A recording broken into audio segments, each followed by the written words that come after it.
Hi folks, welcome back for another video. We're here in section 8.2. I'd like to read the title for you, Systems of Linear Equations, Augmented Matrices.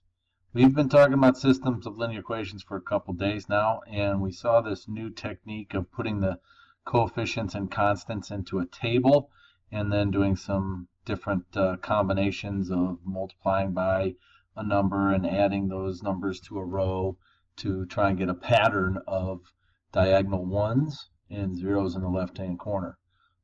We called that triangular form. Well, the thing that we've been working with, that table of coefficients and constants, is called a matrix.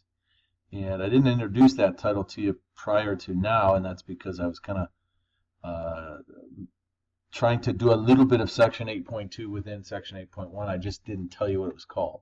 So that table of values was a matrix. And a matrix is a rectangular array of real numbers whose dimension is defined as R by C, where R represents rows and C columns.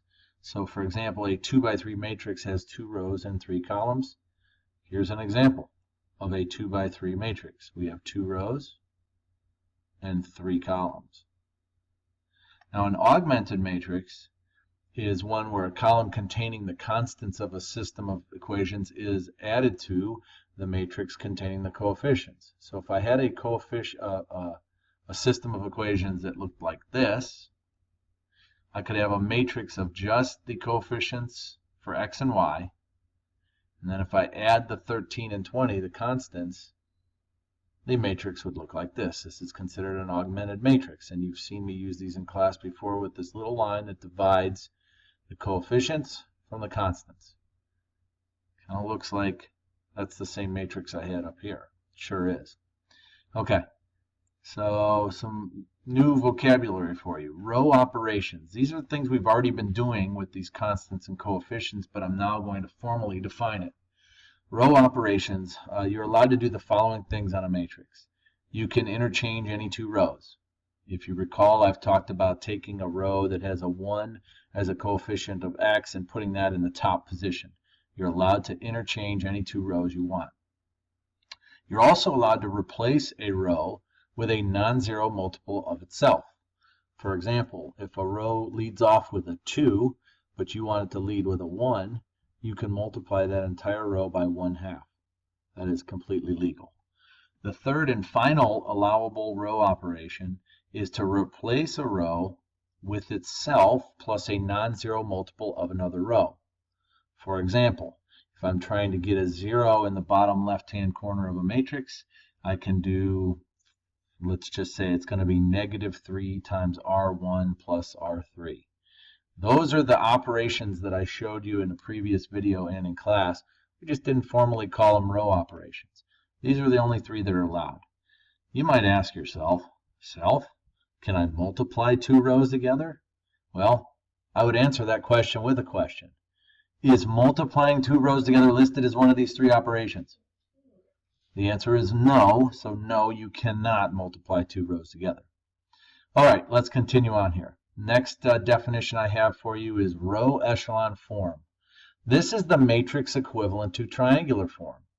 In the last section, we talked about this being our goal. Now, I know most of the ones we did in the last section were 3 rows by 4 columns, but this one I'm just, for simplicity, showing you a 2 by 3. So this is this matrix here is considered to be in row echelon form. That means I have diagonal ones from upper left to lower right, and anything below that is a 0. If this was a 3 by 4 matrix, then I would have 3 ones down this diagonal, and then a total of 3 zeros in this lower left-hand corner. All right, now this idea here, reduced row echelon form, is new. Okay, now the reduced row echelon form is a matrix with a diagonal line of 1s from upper left to lower right, where everything else is a 0 except for the constants. This is an example of a matrix that's in reduced row echelon form. I have a diagonal line of zeros from upper left to lower right. All the other coefficients are 0, and then I have my constants. Okay, this is an actual matrix that I could use to help solve the system of equations I showed you up here. So this system of equations 2x plus 7y equals 13, and x minus 23y equals 20, looks like this is an augmented matrix. If I do row operations on it to get it into triangular form, I get this. One additional row operation will make it look like this.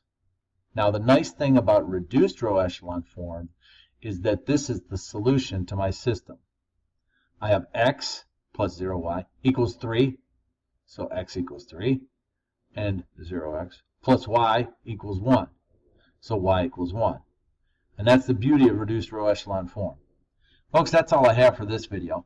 If you take a look at part 2 of this section 8.2, I will show you the power of your calculator and how it can do all of this row operation work for you to get your matrix in either row echelon form or reduced row echelon form.